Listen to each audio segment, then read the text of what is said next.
పెద్ద రెడ్ల కుట్ర ఉంది. రెడ్లలో ఆధిపత్య రెడ్లు ఎవరైతే ఉన్నారో ఇక నుంచి మా ఆటలు చెల్లవు. గ్రామీణ ప్రాంతాల్లో ఉండేటటువంటి బీసీలందరూ కూడా మా గుప్పెట్ల పట్టుకోలేరు. కాబట్టి కుట్ర చేసి ముఖ్యంగా బీజేపీ కిషన్ రెడ్డి లాంటి వాళ్ళు కాంగ్రెస్ లో ఉండేటటువంటి రెడ్డి మంత్రులు కూడా దీని ఎదుర్కొన్నారు. పార్టీలకు అతీతంగా రెడ్లంతా ఏకమయ్యి బీసీ రిజర్వేషన్లు అడ్డుకుంటున్న విషయం అర్థమవుతుంది. ఖబర్దార్ రెడ్డి సంఘం నాయకులారా, మీకు ఇక రేపటి నుంచి నూకలు చేసినట్టే. మీకు ఎవ్వరికి కూడా బీసీలు ఓట్లేయరు.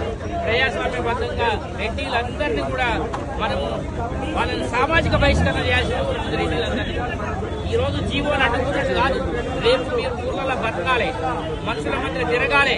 మీ బతుకులు ఏమైతాయో, మీ బండారం ఏమైతుందో రేపు గ్రామాలలో మా వాళ్ళు చెప్తారు. బిడ్డ ఇటుకొచ్చి అడ్డుకున్నట్ట బీసీలు బాగుపడుతుంటే కళ్ళ నిప్పులు పోసుకుంటున్నారా? ఇక్కడ ఉన్నటువంటి రెడ్డి సంఘం నాయకులకు సూట్ కేసులు పంపిస్తున్న రెడ్లు ఎవరో కూడా మాకు తెలుసు. రేపు ఒక్కొక్క రెడ్డి రేపు వార్డు మెంబర్ నుంచి జిల్లా పరిషత్ చైర్మన్ దాకా మీరు పోటీ చేయరు బిడ్డ. మా సత్తా ఏదో చూపిస్తాం, మా సంగతి ఏదో చూపిస్తాం. మిమ్మల్ని అడగకపోతే తొక్కి నార తీయకపోతే బీసీలే కాదు మేము చెప్పి సందర్భంలో జై బీసీ.